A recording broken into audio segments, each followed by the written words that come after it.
음, 오늘은 그 교과 내용보다는 평소에 선생님이 한 번쯤 여러분한테 해보고 싶었던 이야기를 해보려고 합니다.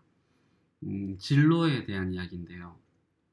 음, 가끔 이렇게 학생들한테 이제 질문을 이렇게 받는 경우가 있는데, 어, 보통 이런 이야기들이 많았던 것 같아요. 어떤 이야기냐면, 첫 번째는, 선생님, 저 나중에 뭘 하고 싶은지 잘 모르겠어요. 이렇게 질문하는 경우가 많고, 두 번째는 어떤 대학을 가고 싶은데 어떻게 해야 될지 모르겠어요. 이렇게 질문하는 경우가 많아요. 근데 어, 사실 이 선생님의 이 두 가지 종류의 질문이 조금 방향성이 잘못됐다라고 이렇게 생각을 합니다.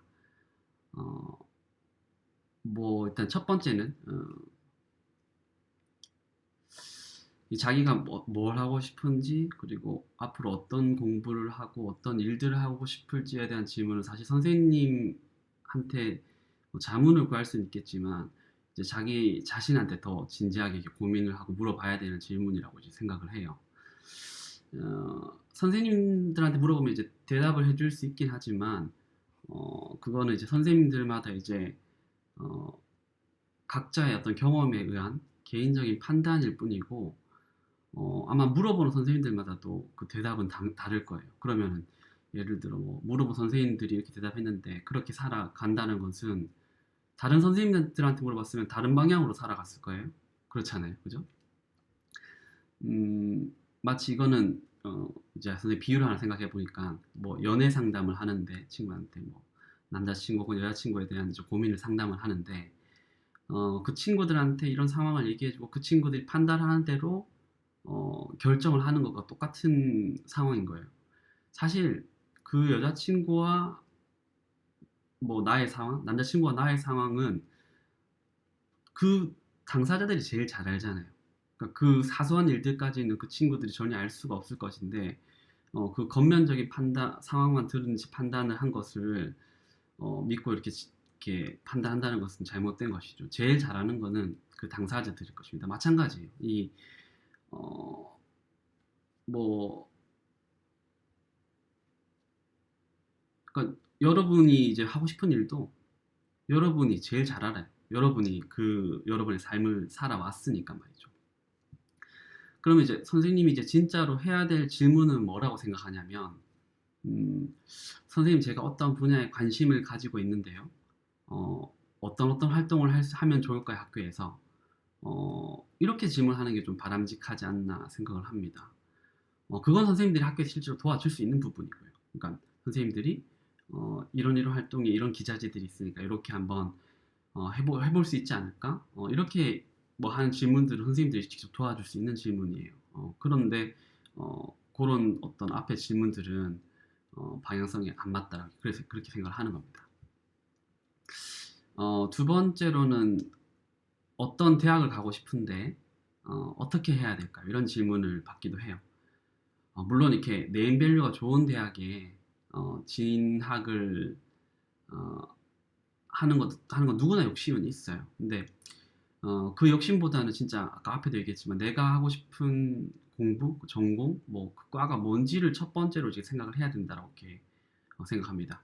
이런 경우가 있었는데 이제 서울에 뭐 좋은 뭐 S 대학교에 어떤 친구가 기계공학부를 가고 싶어 했어요. 근데 그 사실 성적으로는 조금 불안해서 그 친구가 지구환경과학부를 이렇게 희망을 한다라고 한 적이 있었습니다. 근데 선생님은 이제 개인적으로 그 생각에 동의를 못했어요. 정작 내가 하고 싶은 공부는 따로 있는데 그 대학을 가기 위해서 그 대학교 이름을 이렇게 뭔가 졸업장으로 이렇게 얻기 위해서 자신의 인생 방향을 바꾸는 격이잖아요. 그죠? 물론 그 다른 학과로 진행을 해서 전과를 할 수도 있어요. 근데 할 수 있는데 그런 경우는 이제 전과에 대해서 잘 알아봐야 되는 거죠. 그 대학교들마다 전과하는 그런 방향이나 지침이 다 다르거든요. 뭐 학점에 대한 제한을 두기도 하고 인원에 대한 제한을 두기도 하고 뭐 그런 거를 찾아봐야 되겠죠. 그리고 막상 그렇게 뭐 대학을 그럼 다른 학과로 진학을 했다 하면 내가 뭐 그 대학 생활에 행복할지도 잘 모르겠어요.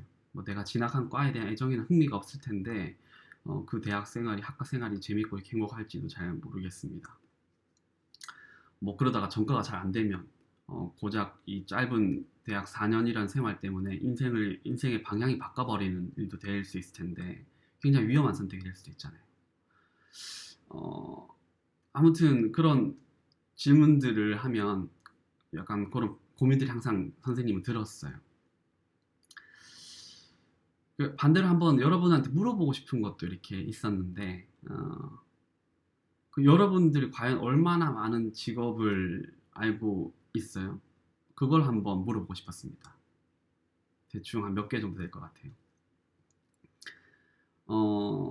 그 한국 직업 사전이란 게 있는데 거기에 우리나라의 직업 수가 12,145개? 2018년 기준으로 그렇게 있다고 해요.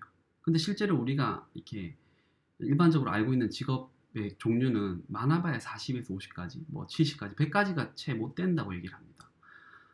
그러니까 우리는 어쩌면 굉장히 알고 있는 좁은 어떤 시야 내에서 다른 가능성들을 차단을 하고 이제 스스로의 가능성을 제한시키고 있는 것일지도 몰라요.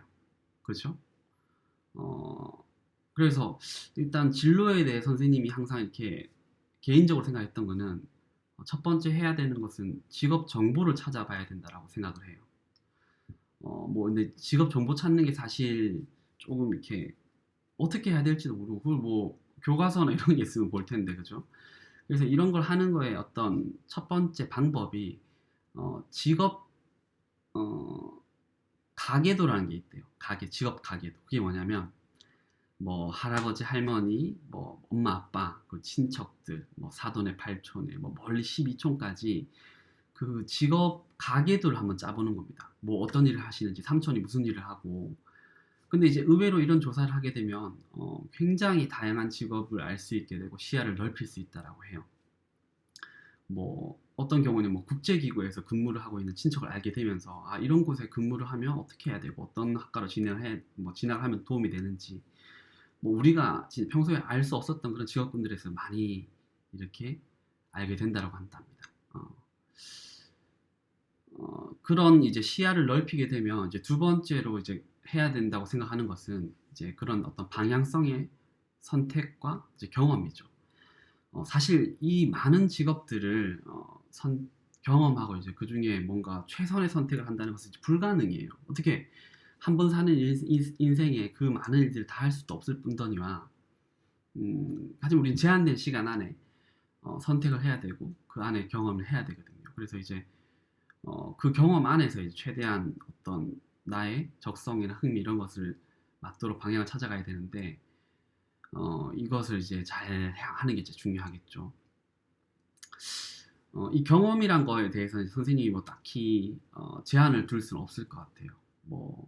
한 예로 뭐 이런 게 있을 것 같은데 뭐 아까 조사한 친척분들의 뭐 직접 인터뷰나 이런 것들도 도움이 될 것 같고요. 근데 이제 지금과 같이 어떤 정보가 공개된 어떤 시대에는 온라인을 통해 여러분이 얼마만큼 원하는 정보를 이렇게 얻을 수 있어요. 이제 근데 그곳에 가서 많은 도전하고 시도를 해보는 게 굉장히 이제 중요할 것 같습니다. 지금까지 한 이야기한 걸 조금 중간 정리를 해보면 보통 학생들이 많이 한 질문 첫 번째 선생님 전 나중에 뭘 하고 싶은지 잘 모르겠어요. 그리고 뭐 두 번째는 어떤 대학을 가고 싶은데 어떻게 해야 될지 모르겠어요. 그런 질문에 대해서 어떤 이 방향성에 대해서 얘기를 했고요. 진로 탐색을 그럼 하기 위해서는 어떻게 해야 되느냐? 뭐 12,000개나 되는 직업이 있으니 그 중에서 시야를 넓히려는 노력을 하는 게 좋을 것 같고 이제 선택과 경험이 중요하다. 이제 그런 생각을 선생님은 하고 있다고 얘기를 했습니다.